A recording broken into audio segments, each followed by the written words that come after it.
nandito po kami na Ella sa dagat. At ngayon po ay hapon na po kaming nakapunta. Pinasyal po namin sa Ella.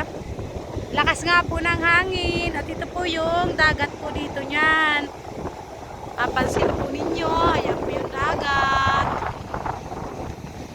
Ayan. Hindi po sa Ella makapag-swimming ngayon. Gawa po ng sobrang lamig po ng tubig.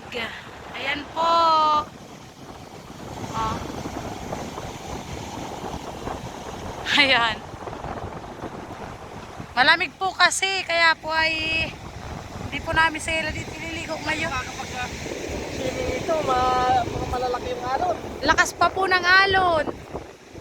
Sa Ella. Ella!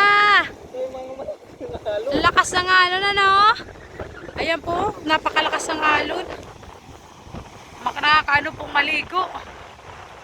Kaya sama ko po yung pamangkin ko po, ayan. Lagi po yan nasama sa amin. Sila sabi na nga po ako, ay, ano ko na daw po yan, anak ko na po at sunod na sunod sa amin kahit saan po kami pumunta. Ayan po yung view dito. Punta ikaw dun sa ano, hindi ka makaligo. Ha? Hindi makaligo. At ayan po yung kanyang pinsan, oh.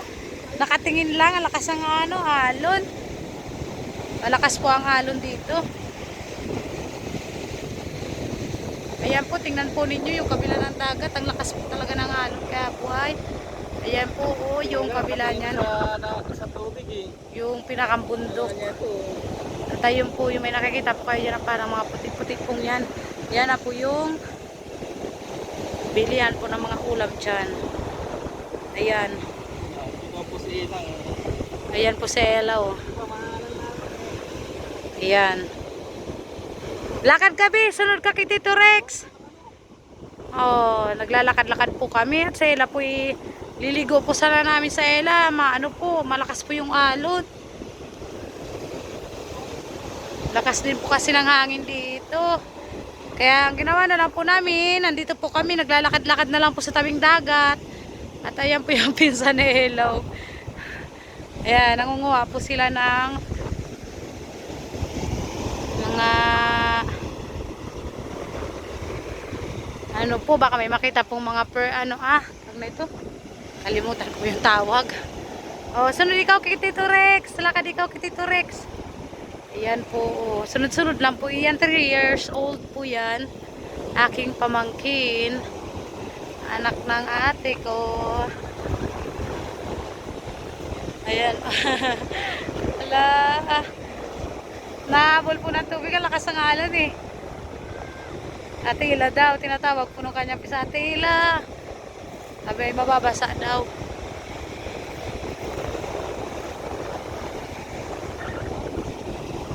Pag ano po, makakapasyal po. Oh, ang lakas ng alon, halika dito, be. Buti ka. Sila, nakangiti, oh. Yung damit niya ay ano na, parang gusto nila maligo. Oh, lakad daw, sabi ni Daydayan. Lakad na Ate Ella, lakad. Ayan po. Ayaw. Ayaw ni Ella maglakad.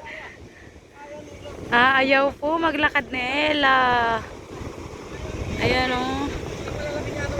Lakas po kasi ng alon, sobra. At ayan po yung ano niyan, oh. Ayan po yung bundok niyan. Ayan. Ikot po natin.